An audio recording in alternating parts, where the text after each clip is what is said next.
Today's net JRF countdown is number 1. We are going to cover, oh my god, a lot of topics today. See, English in India, criticism, theory, culture studies, linguistics, and research. I hope you enjoyed yesterday's countdown and the day before's. 4, 3, 2, 1. Like that we are coming. I am so happy with today's questions. Are you going to stay till the end? Because the questions are really good, I guess. You have to say, not me. Okay, shall we start? Everybody, best wishes. Okay, here is the first question. Oh my god, that's a big one. Which novel has the epigraph? This non-violence there seems to be due mainly to our helplessness. So the epigraph is about non-violence, and the epigraph is criticizing the Indians for their helplessness. It almost appears as if we are nursing into our bosoms the desire to take revenge. The first time we get the opportunity. Non-violence is not really non-violence. It is actually we desire revenge, but we are helpless. Oh, that's a big criticism against the Indians, isn't it? Who is the author? This author, is he the author of Waiting for Mahatma? Is he the author of Train to Pakistan? Is he the author of Sunlight on a Broken Column? Or A Bend in the Ganges? Waiting for the Mahatma is R.K. Narayan. Train to Pakistan is Khushwant Singh. Sunlight on the Broken Column is Atiya Hussain. And Bend in the Ganges is Manohar Malgonkar. What do you say is the answer? YouTubers, how many months it has been since I call you babies? You are, some of you right, some of you not so right. As usual, no problem if you go wrong, because this is learning. Okay, do you want to see the answer? Ta-da-dang! It is A Bend in the Ganges. I'm so sorry. Many of you were saying A, B, C, but it is D. Okay, it is Manohar Malgonkar. Manohar Malgonkar, as all of you might know, belonged to the Marathi royal family, and he wrote about his experience in the army. Dear friends, they expect you in the exam to have looked through these books. So, okay, this exam just 2 days away, you're going to pass. But after you pass, you should collect these books or go look them up in the libraries and go through them. Even if you don't read every page, you should know, oh, there is this preface, this is the first chapter. See it in front of your eyes, or read in Kindle. Look up in Kindle. Both are okay. I hope you'll do that. Ready for the next one? Okay, here it goes. Which is the correct order of the authors of these autobiographies? I Am Not an Island. Do you know who's the author? Prison and Chocolate Cake. That's very famous. I'm Not an Island is Chaman Nahal, isn't it? Chaman Nahal. Prison and Chocolate Cake is written by a person who was born in one of the most influential families in India. Which is that? The Nehru family. It is Nayanthara Sehgal's autobiography. Then we have Waiting for a Visa. You know it. It is B.R. Ambedkar. Yes. Why I am an atheist. In today's world, he would have been called a terrorist. But he, for us, is a freedom fighter. It is Bhagat Singh. Okay, so look at this. Oh, so many options. You will have to look very carefully. Chaman Nahal. No, it is not Chaman Nahal, is it? Who is it by? It is K.A. Abbas. I tricked you. When I said Chaman Nahal, I saw that everybody was saying, yes, Chaman Nahal. Some of you said K.A. Abbas, isn't it? Remember why I tricked you? Because I am not an island is by K.A. Abbas. Okay, President Chocolate Cake is Nayantara Selvam. Waiting for a visa is B.R. Ambedkar. Correct. Why I am an atheist is Bhagat Singh. Okay, so Chamanahal is the author of the Gandhi Quartet, Azadi Wala Quartet. This is K.A. Abbas. We know K.A. Abbas for being a great film personality. He wrote a lot of screenplays for Hindi movies. So, I am not an island. I am in the Bollywood industry. There are people around me working with me, K.A. Abbas said. Now easy to remember. I am not an island. I am in the Bollywood industry. You will remember, right? K.A. Abbas. Okay. In which novel do you find this statement showing subservience to the British? Read carefully. Subservient. Subservience means obedience or subordination. With kind treatment, the Indian will remain a British subject for years to come. Somebody is saying that if the British were kind to us, we would have happily been British subjects for years to come.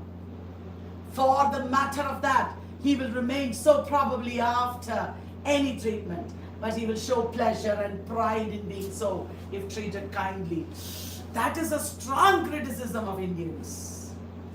I will give you a clue. This was a man from Tamil Nadu. Is it the author of Tillai Govindan? Tillai Govindan. A. Madhavaya wrote Tillai Govindan. Is he from Tamil Nadu? I don't know if he's from Tamil Nadu. He could have been from Andhra also.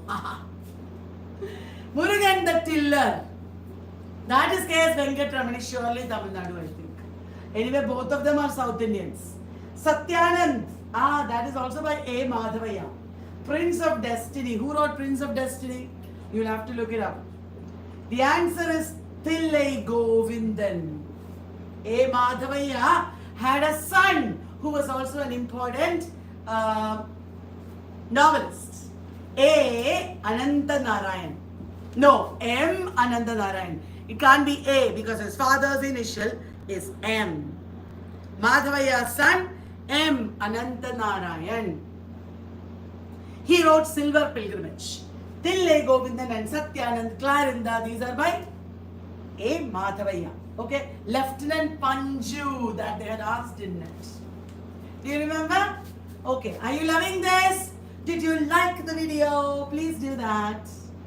Shall we move on, dear friends?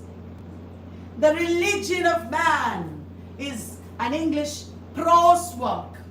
The Religion of Man. He is a man whose life was discussed in the play Color Blinds. Bolo kaun hai? It is. Tell me the answer. It is.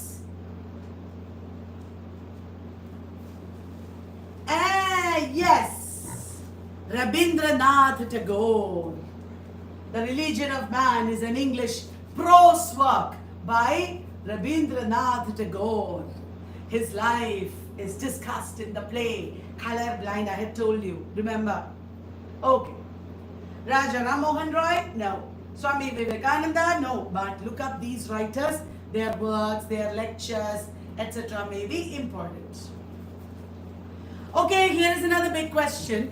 An English poet who wrote Ashoka or the Indian Prince, Ashoka or the Indian Prince in 1990 was introduced to Tagore by Manmohan Ghosh. Okay, an English poet was introduced to Tagore by Manmohan Ghosh. Who is Manmohan Ghosh? The brother of Aurobindo Ghosh. He also wrote an introductory memoir for an edition of Ghosh's poems that was published in 1926. An edition of Manmohan Ghosh's poems came as Songs of Love and Death. Who is this poet? Is it Lionel Johnson, Ernest Dowson, Lawrence Binion, or William Rothenstein? Do you know? Dear friends, tell me the answer. Yes, it is Lawrence Binion. Lawrence Binion is the author of the memoir, the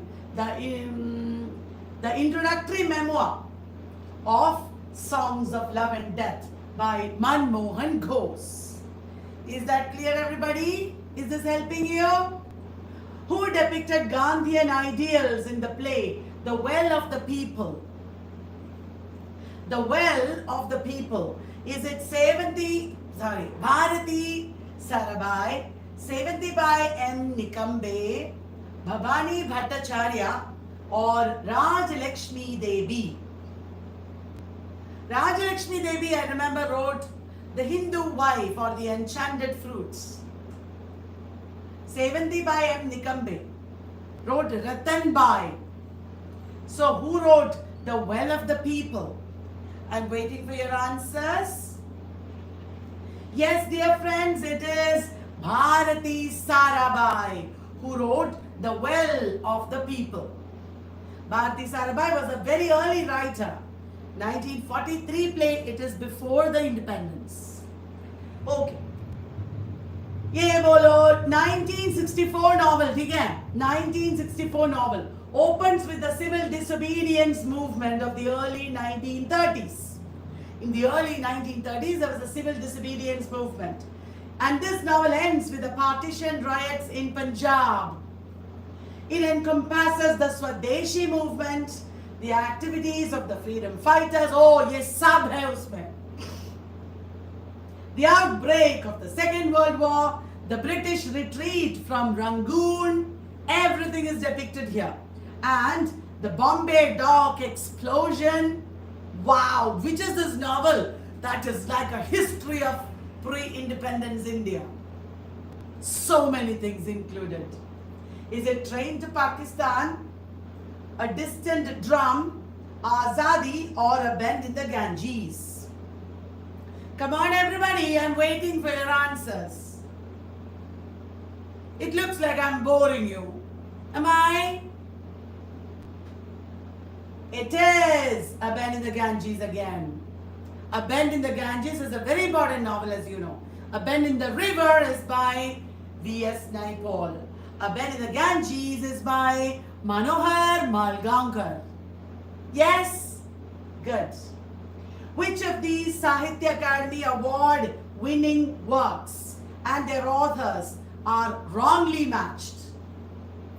Sahitya Akademi Award comes in a lot of languages. The first award for an English writer, Indian English writer, went to R.K. Narayan, as you know.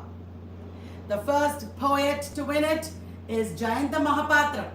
And the first playwright to win Sahitya Akademi Award in English is Mahesh Dattani.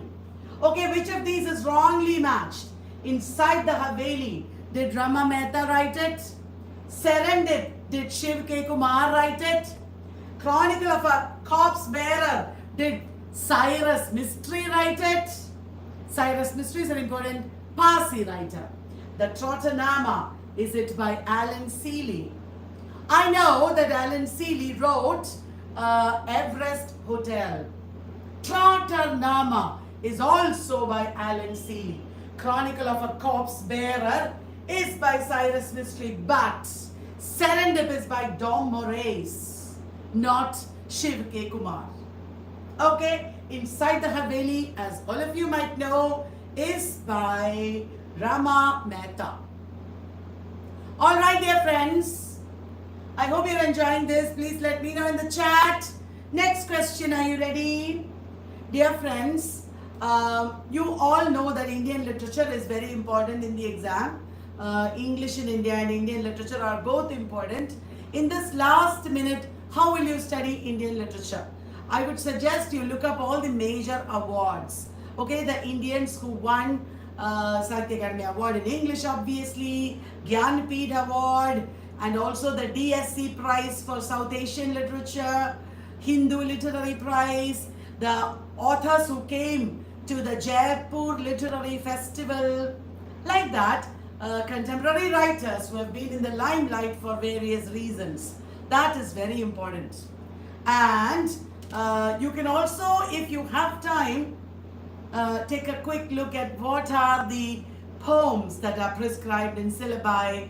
Download a lot of MA syllabi. It will take only a few minutes and you can look at what are the prescribed works, etc.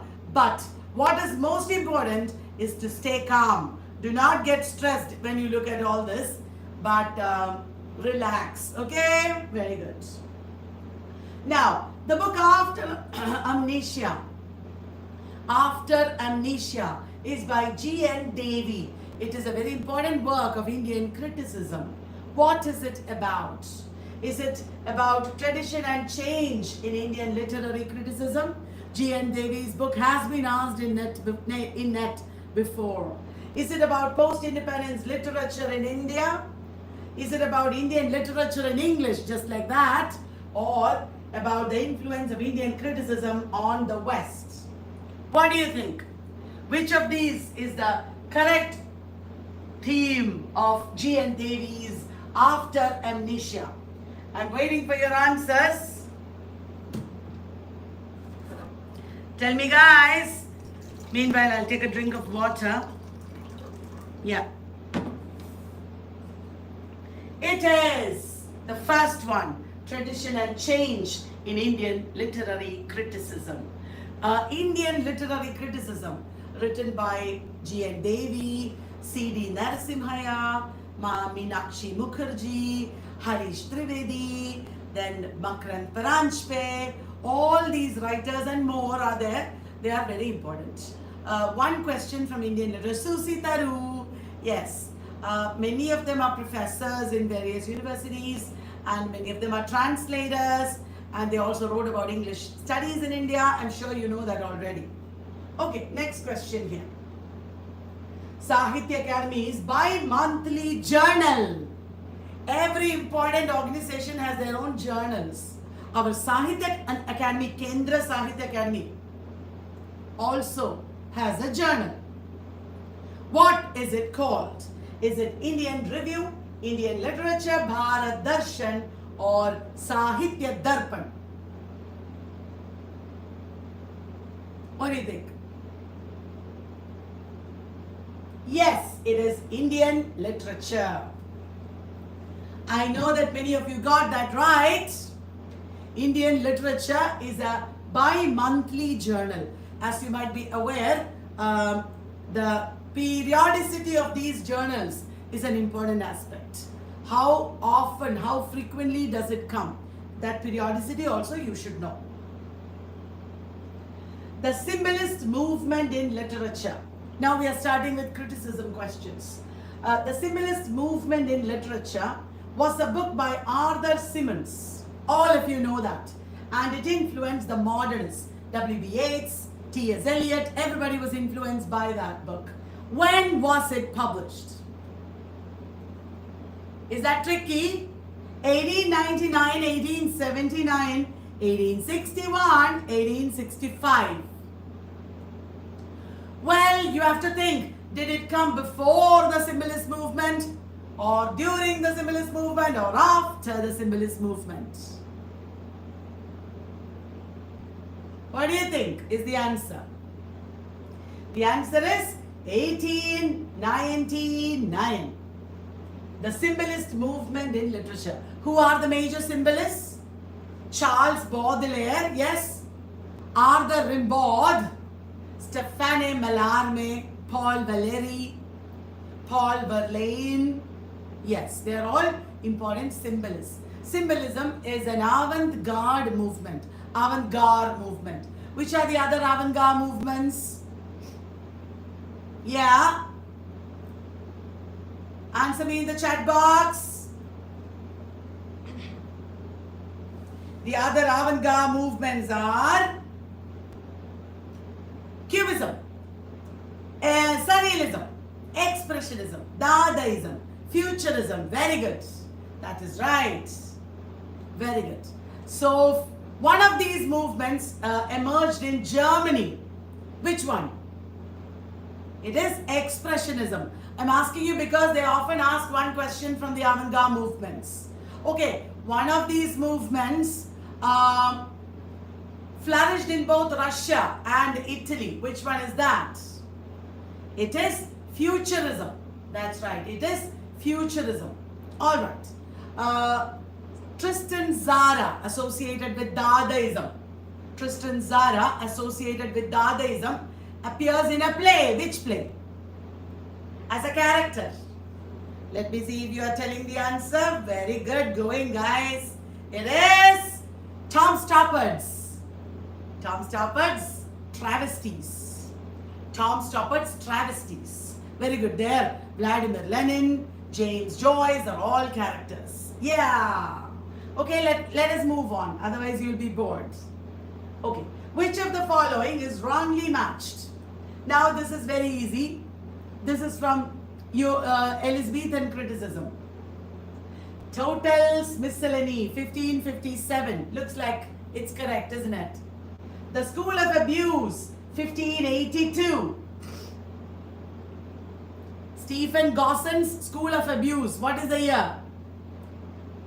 The Art of English Poesy by George Putenham, 1589. Apology for Poetry, 1595. What do you say? It is the School of Abuse, because the School of Abuse came in 1579, the same year as Shepherd's Calendar. What is interesting is that Shepherd's Calendar and School of Abuse were both dedicated to Philip Sidney. Yeah, and the School of Abuse had another reply other than Philip Sidney's Apology for Poetry. That is Thomas Lodge's A Defense of Poetry, Music and Stage Plays. Did you get that? Okay. Are you loving the quiz? Would you like more? Let me give you another question. Oh, big one.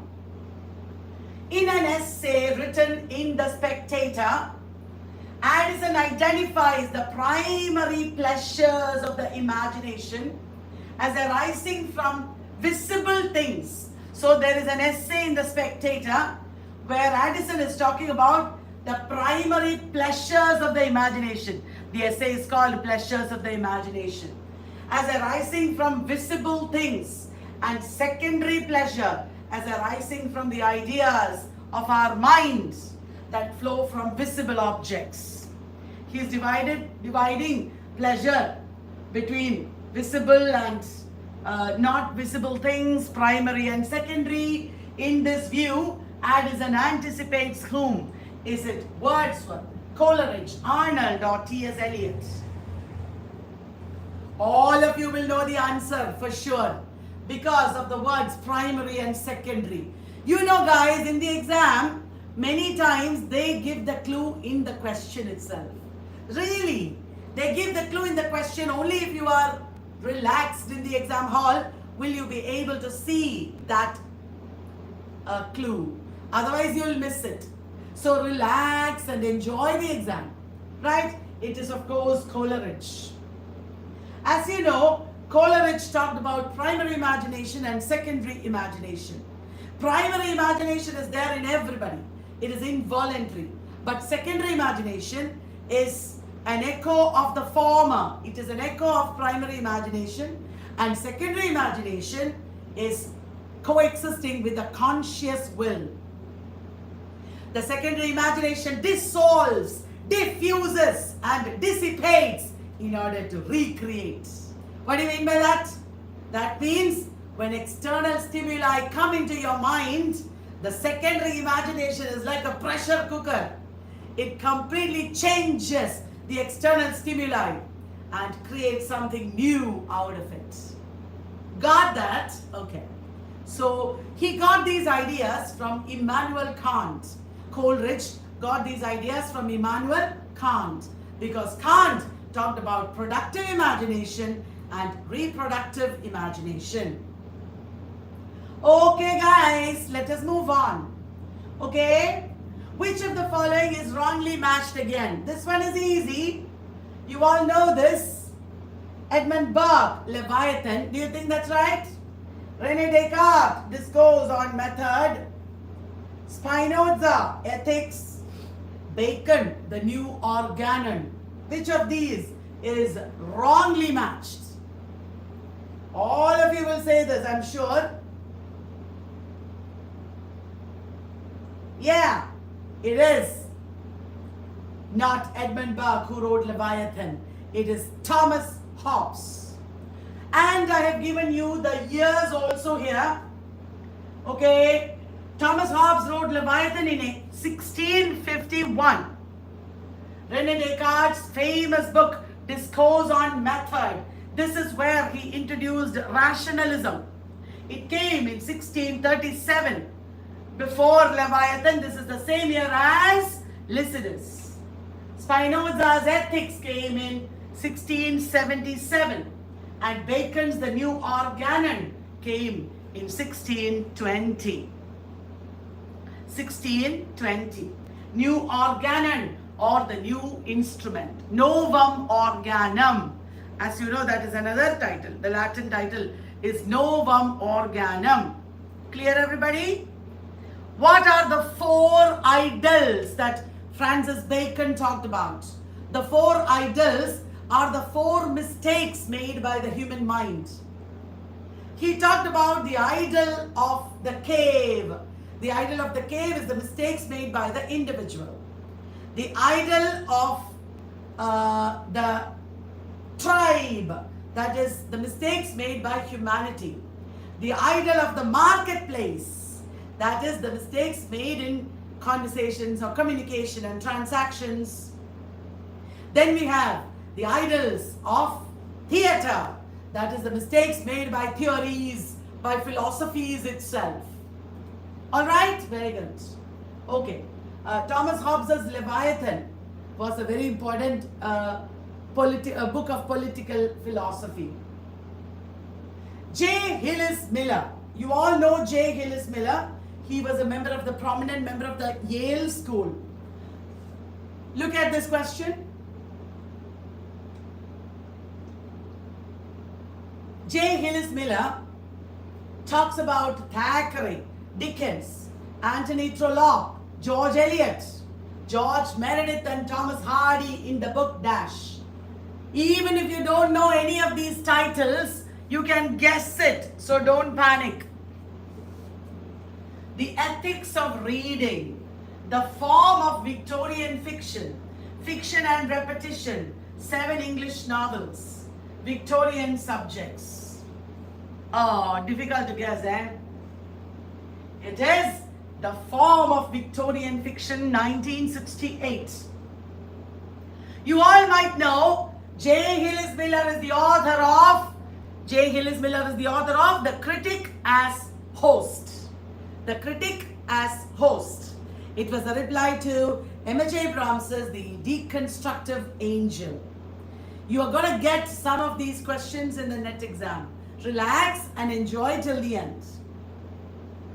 About whom did Arnold say? As you know, Matthew Arnold was a very important critic of the Victorian period. About whom did Arnold say? His poetry is the reality. His philosophy is the illusion. About whom did Arnold say this? His poetry is the reality. His philosophy is the illusion. That means Arnold appreciated his poetry, not philosophy. This man had both poetry and philosophy, and that man is William Wordsworth. Arnold, in the study of poetry, appreciated the short poems of Wordsworth. He also appreciated John Keats, if you remember. About John Keats, Arnold said, he is with Shakespeare. Arnold believed that Wordsworth's short poems make him stand along with the best poets of the world. Right? The study of poetry is important. What is the last idea in study of poetry? Good literature will never lose its currency. The study of poetry came as an introduction to T.H. Ward's anthology. All these details you should know. If you have time, Please look up all these authors and works once again. Okay, dear friends, let us move on. What, according to Arnold, again, is common to the touchstones? What, according to Arnold, is common to the touchstones? The possession of the very highest poetical quality. The touchstones are a criticism of life, the architectonics of poetry, the application of noble ideas to life. Which of these is common to the touchstones? As you know, all these ideas are there in Arnold's criticism. Arnold talks about all these ideas. But for the touchstones, which of these is important? Yes, many of you are saying the correct answer. I can see the answer. The possession of the very highest poetical quality. That is right. That is the answer.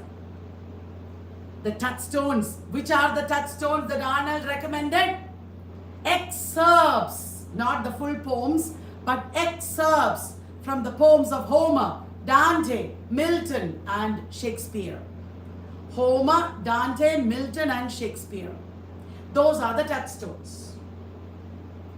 Identify the one who was not part of the Southern Agrarians group in the early 1920s. All of you know the Southern Agrarians or the fugitives. Who are they? They are the American New Critics.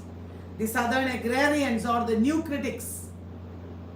Robert Penn Warren, yes, he did belong to the group. John Gould Fletcher. Donald Davidson. John Ashbery. Oh. Do you know? John Ashbery is a New York poet. Kenneth Koch, New York poets, San Francisco poets, like that many groups are there.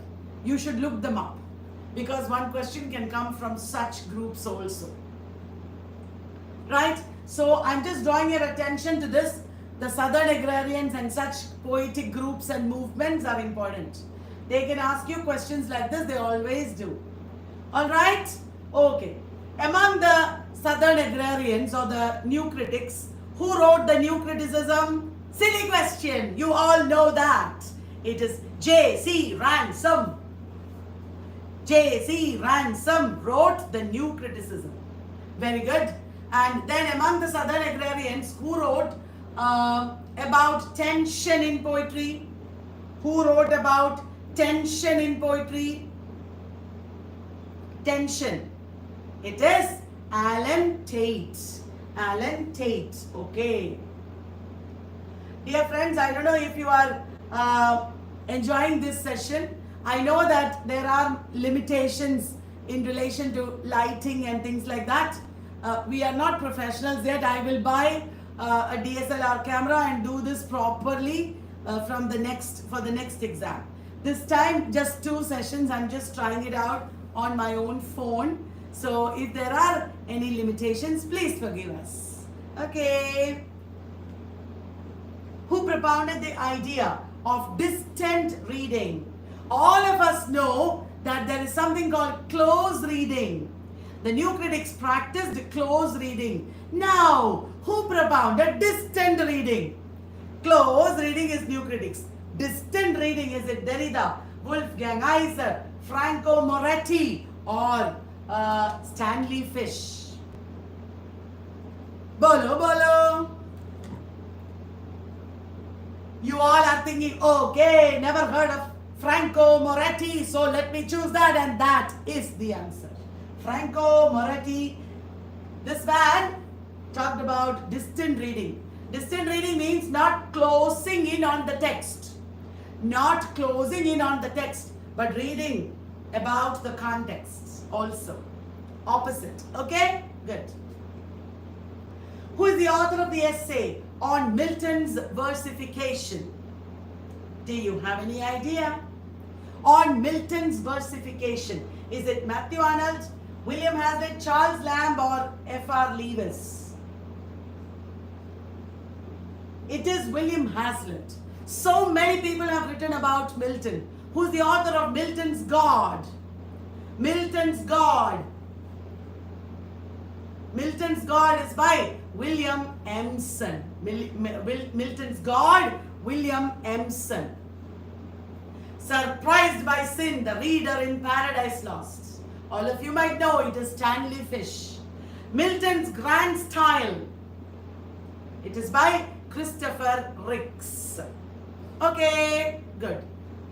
Please remember all these works. They are all extremely important. Oh, big question. Which of the following is not true? Hamlet and His Problems was first published in the Athenaeum. What is a Classic was the presidential lecture to the Virgil Society in 1944 and was published in 1945. Tradition and the Individual Talent was first published in the Dial. The Sacred Wood is a collection of 20 essays, first published in 1920. Now the trick is that whenever they ask a lot of details like this, the correct answer might be a very simple detail that everybody should know. Hamlet and His Problems was first published in the Athenaeum is right. What is a Classic is also by Eliot. It was a presidential lecture to the Virgil Society in 1944. Tradition and the Individual Talent was not published in the Dial. It was published in the Egoist. That is the mistake. So when you study, you should study all this in detail. You should note down and make some code for it. Only then you will be able to remember in the exam. You should make a code. You should make some cross connection. All right. Okay, shall we move on? Which of the following, are you tired? Which of the following is not an idea endorsed by T.S. Eliot regarding the function of criticism? That is something you should remember. The function of criticism is an important essay by T.S. Eliot. Let us read. A critic must have developed a sense of tradition. A critic must be an expert in comparison and analysis. We are asking which is not an idea, okay? A critic must emphasize novelty, experiment, and liberty. A critic must be entirely impersonal and objective. What do you say? Read carefully, it is easy. A critic must have a developed sense of tradition is correct. A critic must have a developed sense of tradition, yes. A critic must be an expert in comparison and analysis, correct. However, if a critic is just showing novelty, experiment, then what about his sense of tradition? So that is wrong. A critic need not have so much novelty. A critic must just conform to tradition. That is what he says here. A critic must emphasize novelty, experiment, and liberty. That is not what Eliot says. All right. Okay. Are you ready for the next? Okay. Which among the following new historicist critics? Now we are moving to new historicism. I hope you are enjoying this. I hope I'm not boring you. Who among the new historicists given here does not, actually it is an MSQ, so do not deal with the Renaissance period. Sorry for the grammar mistake. Which among them did not deal with the Renaissance period? Marilyn Butler, Jerome McGann, Stephen Greenblatt. All of you know Stephen Greenblatt did talk about the Renaissance period.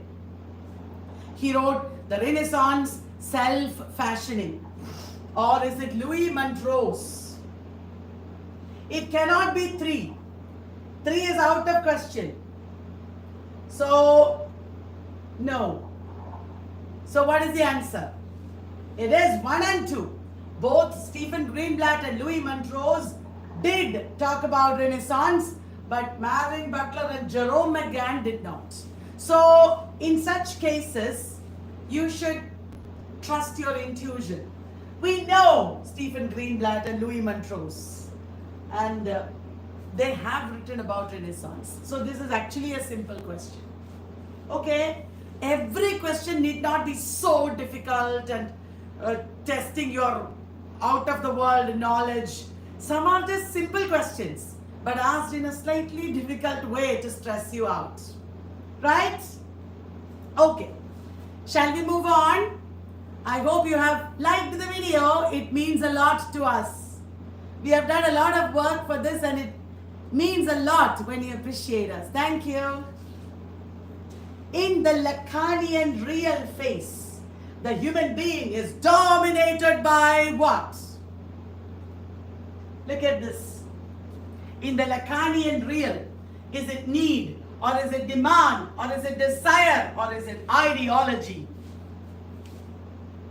Real, imaginary, symbolic. The first is real.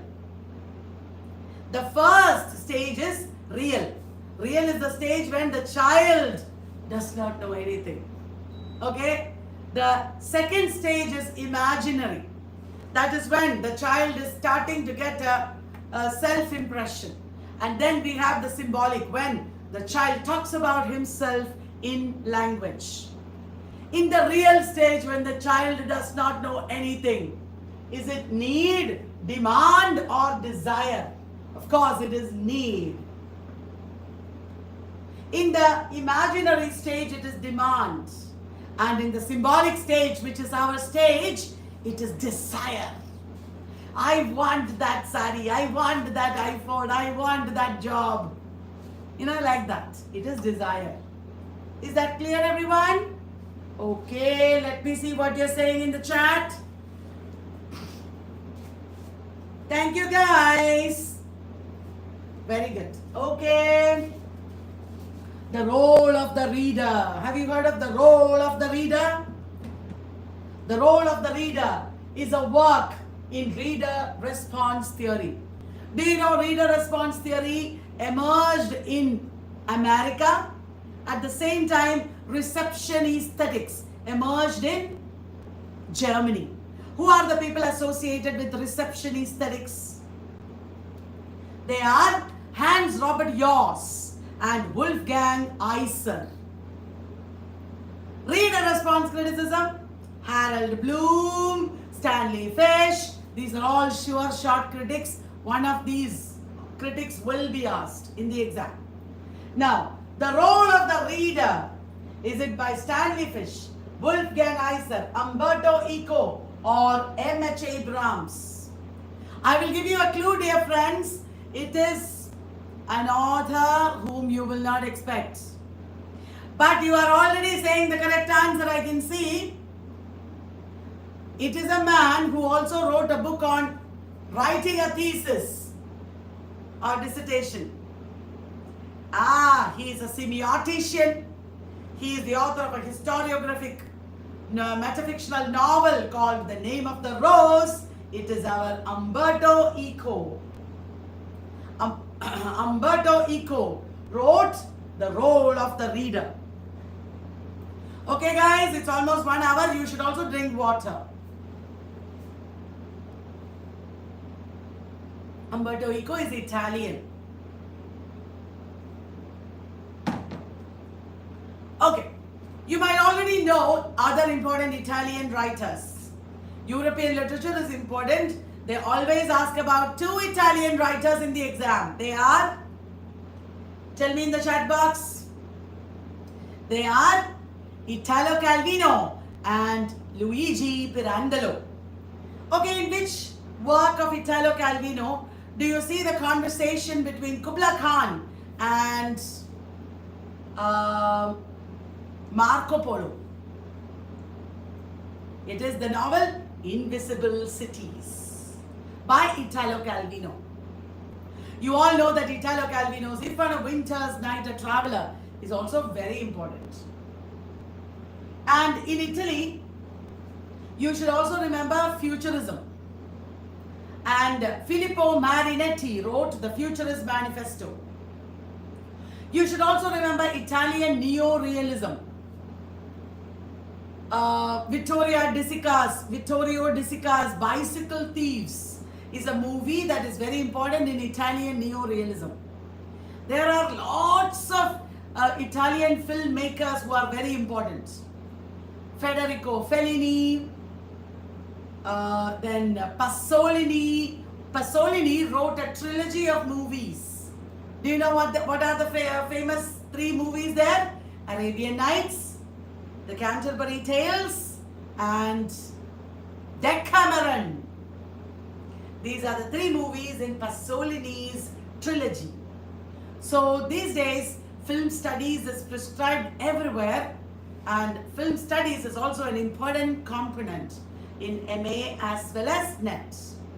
Our coaching for December NET exam is starting on the 8th of July.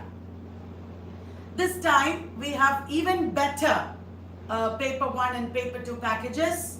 There will be an elaborate assessment system where you will know where you need to improve. We will give you an additional add-on Speak English course. It will be a very comprehensive makeover. I'm going to call Vallath Makeover Studio. Vallath is a makeover studio.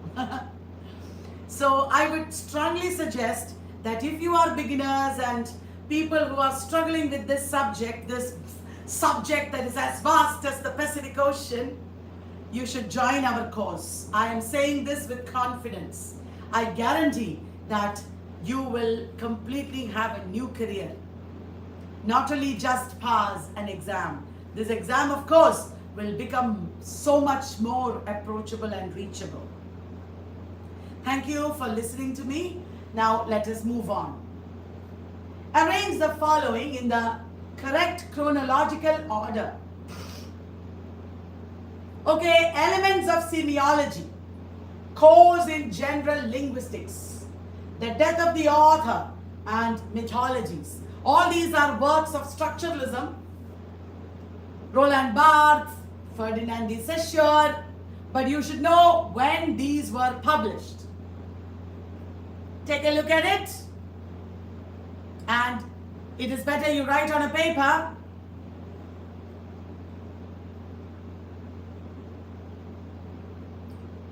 I will tell you what I think. I think course in general linguistics was the beginning of all. That should be first.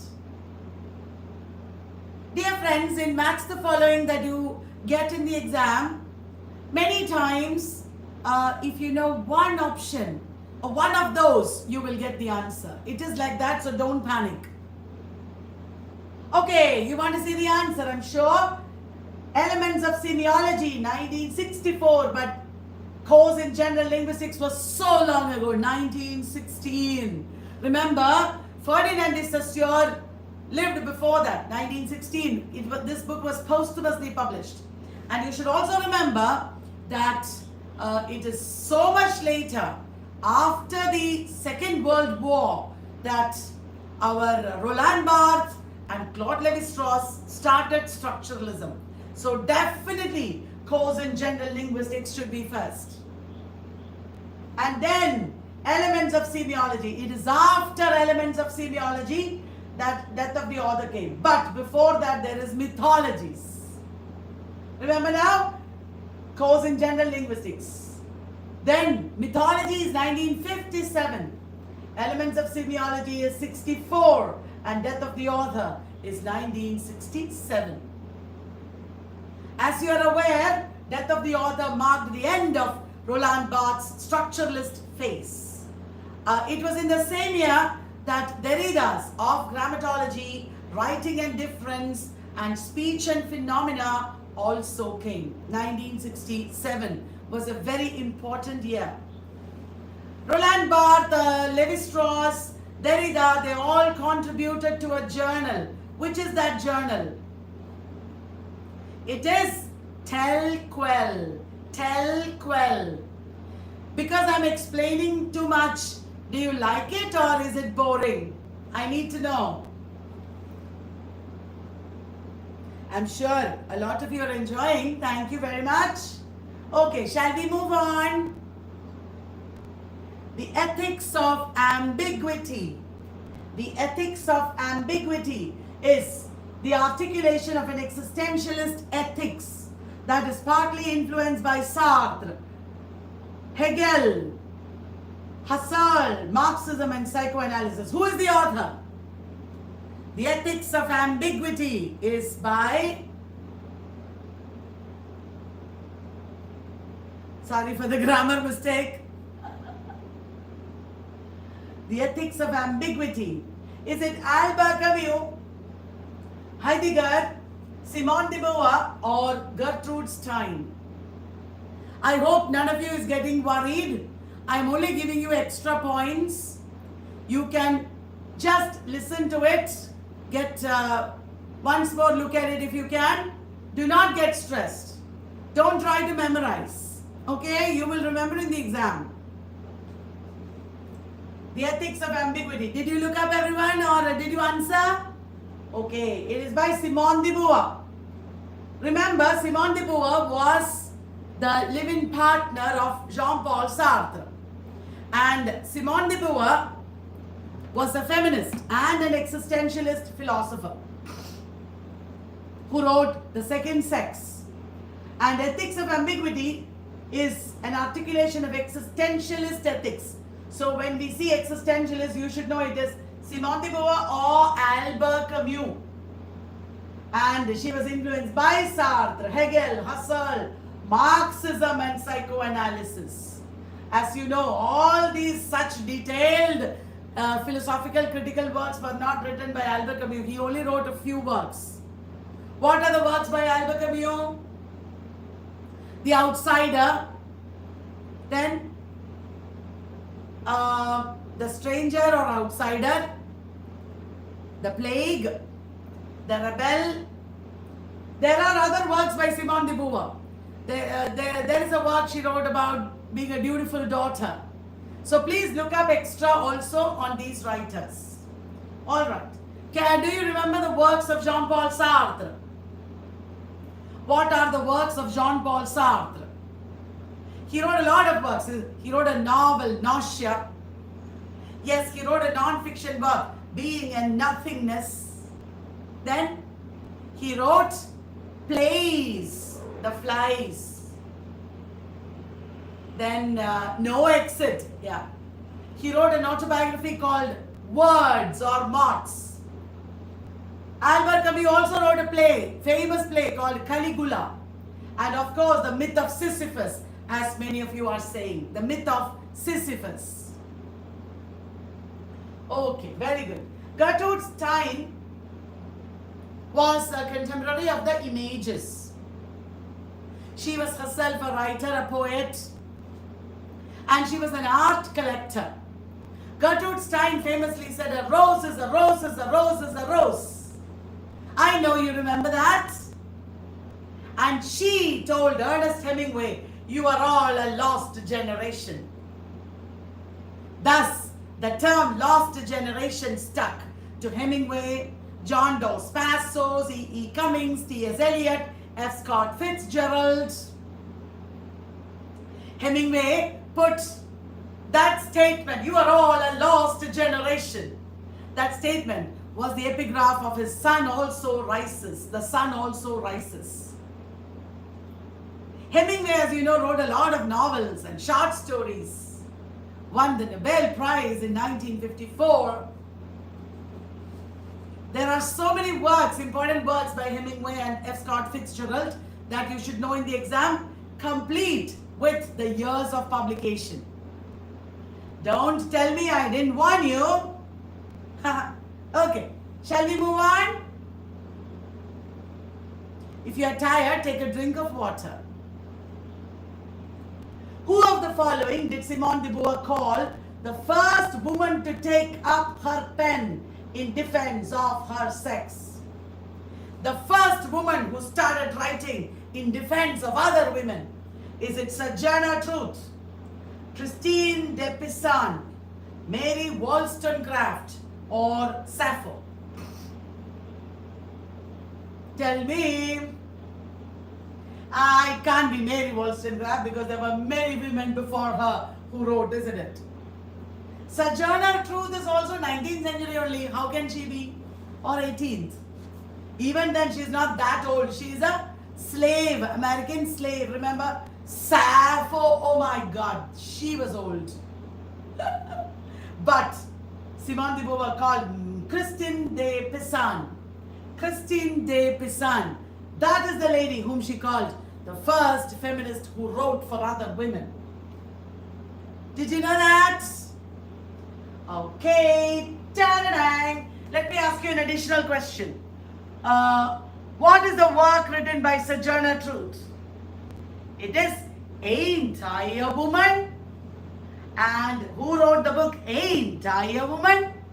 Other than Sojourner Truth, it is Bell Hooks. Bell Hooks. Very good. I hope you'll remember that. Okay. The other day, I'll tell you a joke.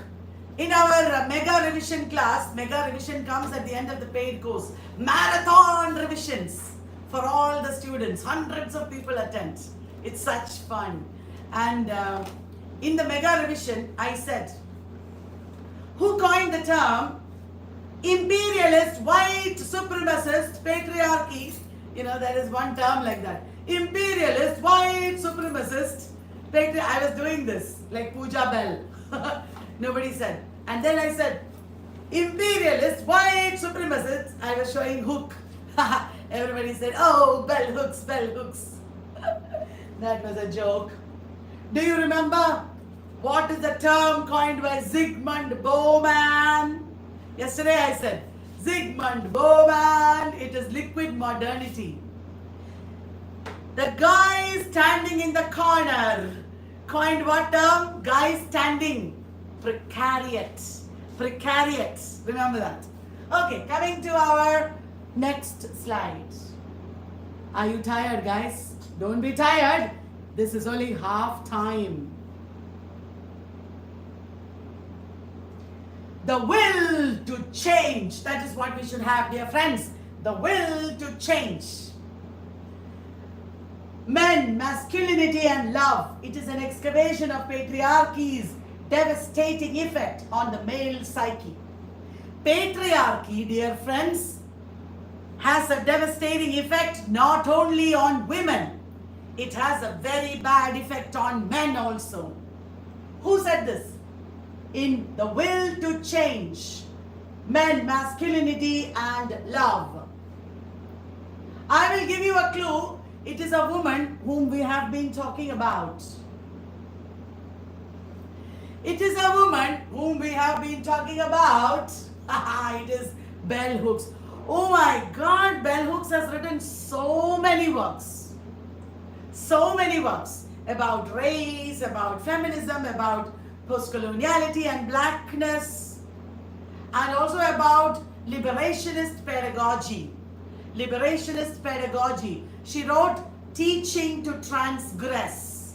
Teaching to Transgress. Right. So please look up Bell Hooks. Okay? You will pass this time if you just follow whatever I'm saying and read on your own. And if you pass this time, there will be a lot of chance for you to get in somewhere. You should not wait because NEP is coming and things are changing. But you don't have to worry. Those who know the subject properly, they will always win at the end. So there are so many opportunities also coming with the NEP. We don't know everything yet. But don't be distracted by anybody who tells you don't study like this, you can't get a job. That is wrong. You have to study properly because NEP is all about real knowledge. If you don't have real knowledge, you cannot have a proper career after NEP. So let us all take the decision to study well and study thoroughly. Which among the following are the works of the American linguist? Okay, now we have come to linguistics. Noam Chomsky. As you know, Noam Chomsky is a linguist and a politician, and he started the mentalist theories of language. He was the first man to show that we have an innate capacity to learn language. Okay, the minimalist program, aspects of the theory of syntax, the blank slate, modern denial of human nature, language and mind. There are a lot of linguists these days. We should look them up. We should know their works also. It is the blank slate, the modern denial of human nature, that is not written by Noam Chomsky. Stephen Pinker, M.A.K. Halliday, Stephen Krashen, then Philipson, so many thinkers of the linguistic side these days have created history. So we should look them up and know them thoroughly. Yeah? Okay. Because, you know why? India is opening its doors to foreign universities. When foreign universities come here in 1 or 2 years, the whole climate of education will change. You who study things properly now will have a great chance to do great things. I believe in this. Do not take shortcuts. Do not just get scared. We have already devoted our 5 years or 7, 8 years of our life to English literature studies. BA and MA. At least MA we have done. So do not waste your youthful time that you have spent on this subject. Study it properly. Be determined. Because if you change your subject and go somewhere else, again you'll have to study thoroughly. You are already halfway in this subject, isn't it? Don't leave it. Study other things also, but be determined not to be defeated. Be determined to get there. And I am with you if you are determined to study and to do hard work. Hard work is not stress. Hard work is wonderful because hard work is like working out in the gym. Your muscles will develop, your capacity will develop. You will become amazing professionals. So don't get scared. Don't be worried. You can do it. Right? Relax. You have to be strong. Because if you are not strong, other people will defeat you. So be strong, do your work, trust yourself, and be determined to get there. I am there to help. Okay, going to the next question. What is a written symbol that represents a sound or a phoneme and is a minimum meaningful distinctive unit of a written language? Read carefully, don't make mistakes. A written symbol it is, denoting a sound or a phoneme. It is the minimum distinctive unit of a written language. Writing, what is the word for writing? Graph, isn't it? So, is it lang, parole, coda or grapheme?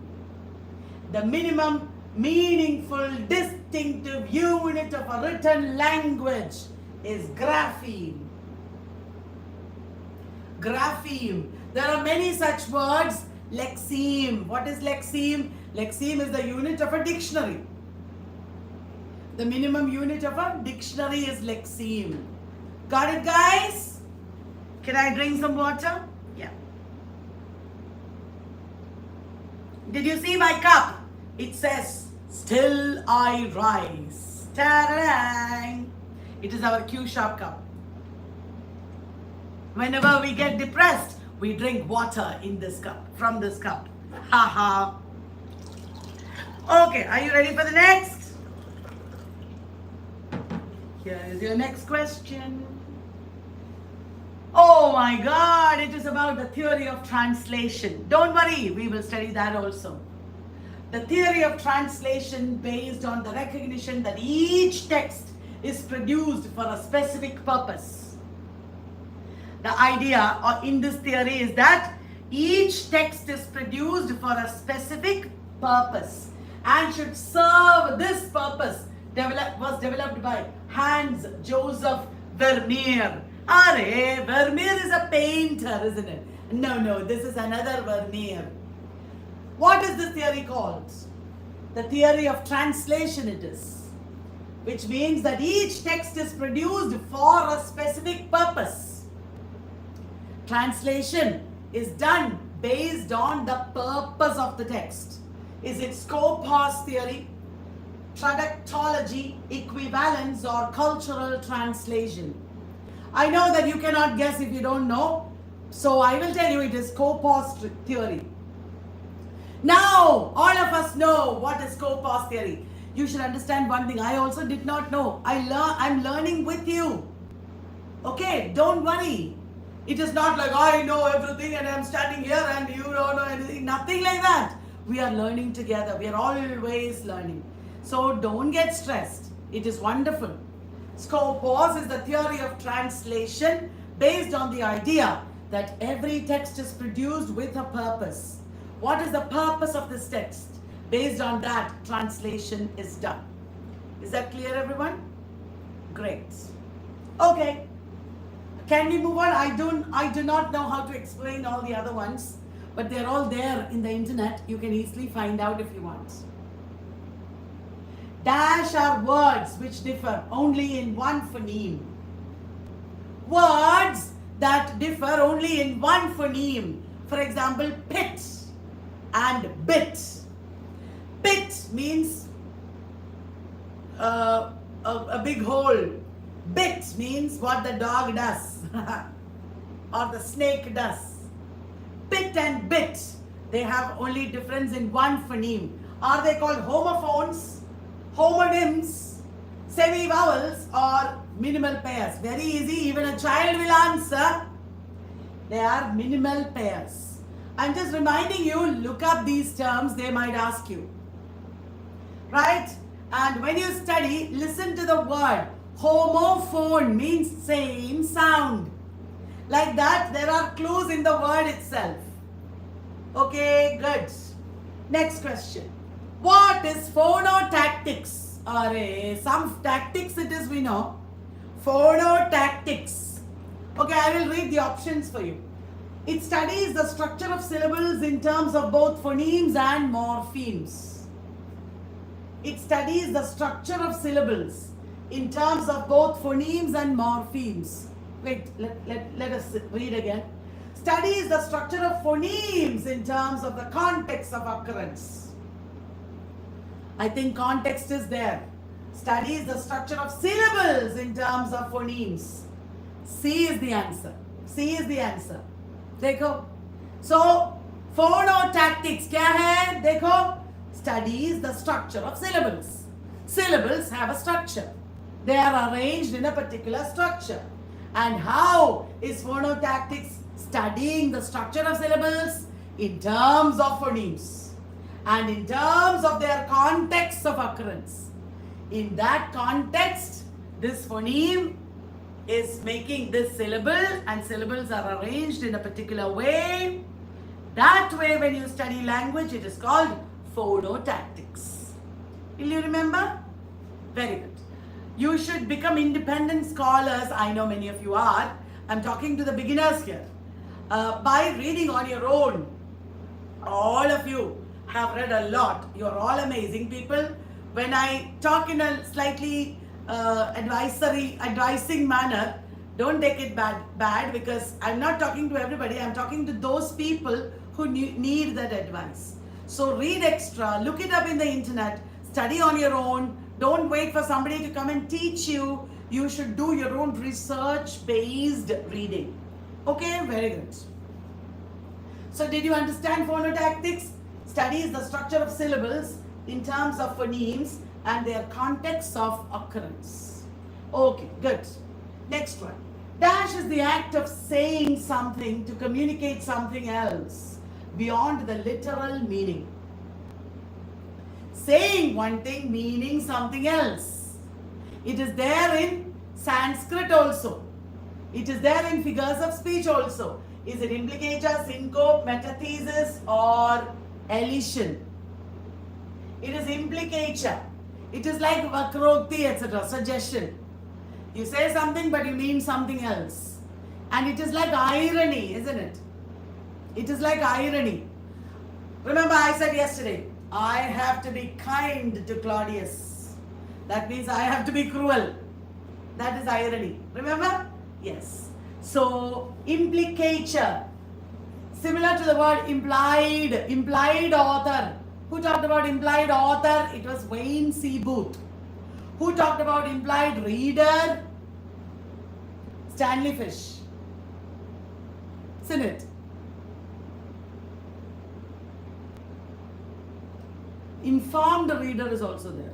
Am I wrong? I might be wrong. Because my brain has been chutneyfied by now. Not only am I doing the YouTube live, I have been working and making questions, model test from the morning. That's why I'm so sorry. Implied reader. My phone is not working. I can't look at your chat right now. I know you're all telling me the answer. Okay. A chain which leads to an understanding of how a sequence of events forms a narrative. What is it called? A chain, that I remember. A chain of words and meanings.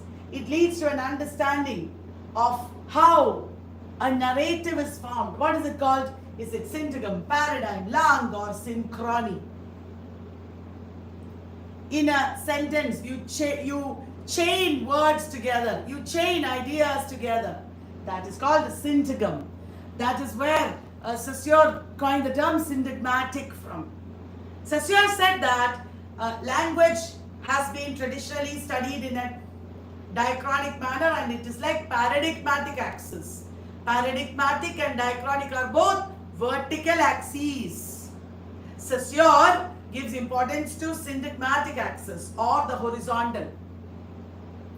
Saussure gives importance to this chain which leads to an understanding of how a sequence of events forms a narrative. Take a novel, Tess of the D'Urbervilles. Tess is an ordinary girl. She's a lovely girl. Her father hears, that is the next incident. Her father hears that they are descendants of very rich people, and then they send her to that family. There she starts working. There she meets Alec. Alec seduces her. Like that it goes. This is the chain that we are talking about. Syntagms, they are. Syntagmatic chain. Okay? Good. Identify the wrong pair. Can you read? Is flaneur a term coined by Mikhail Bakhtin? Structures of feeling, is it coined by Raymond Williams? Heterotopia, is it coined by Michel Foucault? Defamiliarization, is it coined by Viktor Shklovsky? Some of these are very easy, isn't it? Tell me. Flaneur, Mikhail Bakhtin nahi hai. Flaneur is Walter Benjamin, originally. But a lot of modernists also talked about flaneur. For example, James Joyce was himself a flaneur. What do you mean by flaneur? Flaneur is a wanderer in the city. A wanderer in the city. Yeah? Structures of feeling is Raymond Williams' term. Heterotopia is Michel Foucault. Defamiliarization, of course, is Viktor Shklovsky. So A only is the wrong pair. Mikhail Bakhtin talked about dialogism, polyphony, then heteroglossia, chronotope. So many terms that Mikhail Bakhtin talked about. Yes. Raymond Williams also talked about different kinds of culture. He categorized culture in different ways, remember? So these authors are all, theories are all important. We should look up before the exam. The book, How to Do Things with Words. How to Do Things with Texts is also there. That is by M.H. Abrams. How to Do Things with Texts by M.H. Abrams. How to Do Things with Words. Do you know who is it associated with? I will not tell you now the name of the theorist, because here, what is the concept associated with it? Is it linguistic relativity? Is it universal grammar? Is it speech acts? Or is it sociolinguistics? Tell me.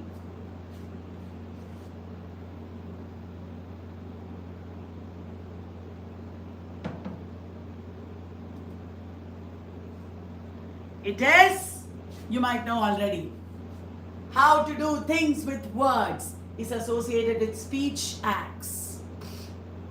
And it is coined by J.L. Austin. J.L. Austin talked about performative acts, speech act, or performative act, illocutionary, locutionary, and perlocutionary speech acts. And it is from here that Judith Butler coined the term performativity. I hope you know this. Otherwise, you should read up. Okay, shall we move on? Mahima Bhatta, Sanskrit now. Mahima Bhatta is the author of, is it Kavya Prakasha, Vyakti Viveka, Dhvanyaloka, or Kavyalankara? Mahima Bhatta. Here in our Vallath, it is my father who teaches Sanskrit poetics. You know, he is an MA and MPhil degree holder in Sanskrit Nyaya. So all the Indian logic that we have to study, he teaches us. He teaches the teachers as well as students. He has 35 years of experience working in colleges. Now he is retired. You might know him. Yeah. Mahima Bhatta is the author of, it is Vyakti Viveka. I am not an expert in Sanskrit, so I just know the facts, I cannot explain. Alright. Avivakshita Vachya. Avivakshita Vachya. A means negative. Vivakshita and avivakshita, isn't it? Avivakshita Vachya is negative. What is the meaning of that?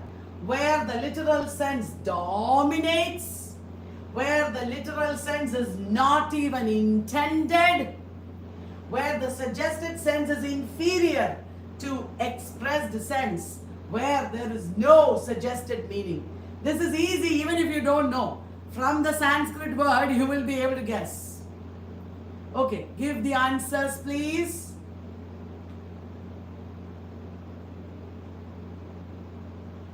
Avivakshita Vachya means where the literal sense is not intended. You are saying, my father always gives this example if I remember. Gangayam Ghosha. That means village on the Ganges. It says village is on the Ganges, but if the village is on the Ganges, it will doob jayega na. It will just sink. So that is not the meaning, intended meaning here. The meaning is something else. I think that is the example. Yeah. Who among the following denied Dhvani? Or we know that Anandavardhana supported Dhvani. Dhvani is a very important school of Sanskrit philosophy, Sanskrit poetics. Now there is a man who denied Dhvani because there was such a healthy dialectical evolution of Sanskrit poetics. Many people down the centuries propounded certain ideas, rejected other people's ideas. It is a dialectical formation. So is it Bhatta Nayaka, Mahima Bhatta, Vishwanatha, or Hemachandra? Who denied Dhvani? It is Bhatta Nayaka. Bhatta Nayaka denied Dhvani. Remember that, okay? Okay. Stylistics is a branch of dash. You know, in the past, all of us who studied many decades ago, we used to study stylistics in our MA. But these days, they don't teach that much. Tell me, stylistics is a branch of dash. Is it applied linguistics? Is it formalism? Is it morphology or historical linguistics? Everybody, I guess this is easy for you. Stylistics is about the style of poetry, the style of writing. It is applied linguistics. There is a term pragmatics, as you know, which is also about the use of language. Applied linguistics is about the application of linguistics. What are the different branches of applied linguistics? You should know because there are lots of job opportunities in applied linguistics. One is, of course, second language teaching. Another is translation. These days, with the coming of digital humanities, applied linguistics is becoming even more relevant. Some friends of mine are working on forensic linguistics. That's also applied linguistics. Okay. Which of the following is not true? M.A.K. Halliday developed mentalist theory. M.A.K. Halliday developed mentalist theory. Halliday developed a theory for the variations in grammar. Is it correct? Halliday studied language change. Halliday's approach is based on the idea that language has a social function. Now this one is tough. You should take time and answer. It might be easy for some of you. Listen, mentalist theory is the opposite of this. Mentalist means not social. D is social, this is mentalist. What did M.A.K. Halliday develop? Systemic functional grammar, isn't it? So is it grammar? No, it is D. Halliday's approach is based on the idea that language has a social function. Why are we studying language? Why do we study linguistics according to Halliday? So that we can be better integrated into society. We will be able to function in the society better. That is M.A.K. Halliday's theory. That's very important. You should know it. Okay? Phatic communication is also called a dash. Roman Jakobson also talked about the phatic element of communication. Phatic means establishing contact with the listener. That means there is no great message in it. It is just superficial small talk. Phatic is superficial small talk. There is no depth in it. It is not for any purpose. Right? Phatic communication is important. Because if you know phatic communication, you can make friends. Otherwise, you will be tongue-tied. You don't know what to say to strangers. Isn't it? Which of the following is a simple statement of researcher's intention and a crucial element of a research study? So we have now come to research. I don't think I'll have enough questions today also until 10 p.m. But that's okay because you must be tired already, right? So many things. Which of the following is a simple statement of researcher's intention and a crucial element of a research study? Simple statement. Is it research hypothesis, research objective, research problem, or research topic? Answers, please. It is a research objective. A simple statement of what are you going to do. Dear friends, today something happened. I wanted to say this right at the beginning, but I forgot when I started. One of the interns working at Vallath, there are 28 interns working here from the Government Women's College, Trivandrum. One of them told me, ma'am, your videos are like ice cream. She said, your videos are like ice cream. That means tough life, but when I watch your videos, it is like I'm feeling refreshed. Do you feel that? If at least one person feels that, I am blessed. Thank you. Okay, research objective is the answer. Okay, next question. The research approach whereby researchers collect and analyze both quantitative and qualitative data within the same study is dash. What is it? The research approach. What is the name of that research approach whereby researchers collect and analyze both quantitative and qualitative data within the same study? Is it called scientific method, survey methods, or content analysis, or mixed methods?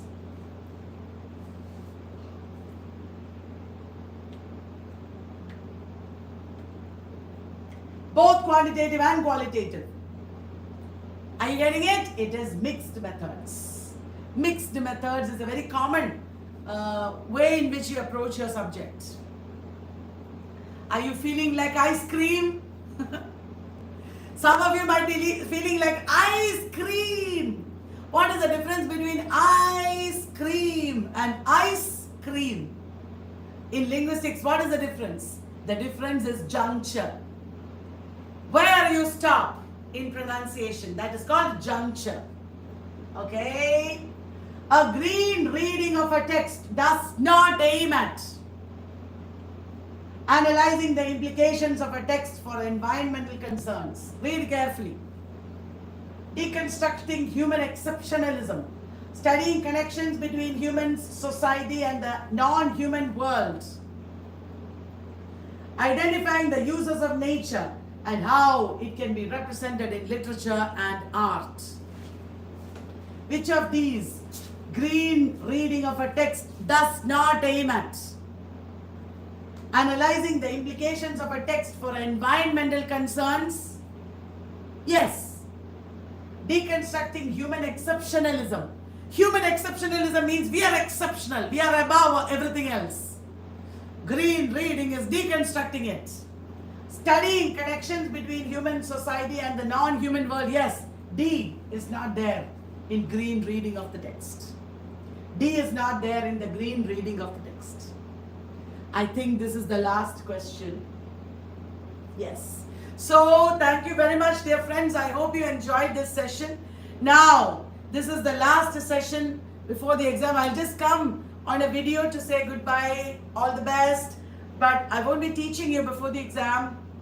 Just relax, do what you can.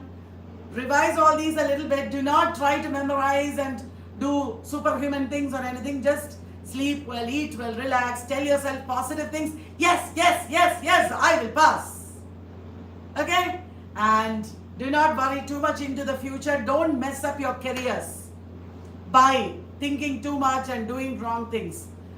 Be on this road. We are already traveling in this road. After traveling 75%, do not go back and do other things. Just be on this road. Make the best of it. I am with you. God bless you all. Thank you.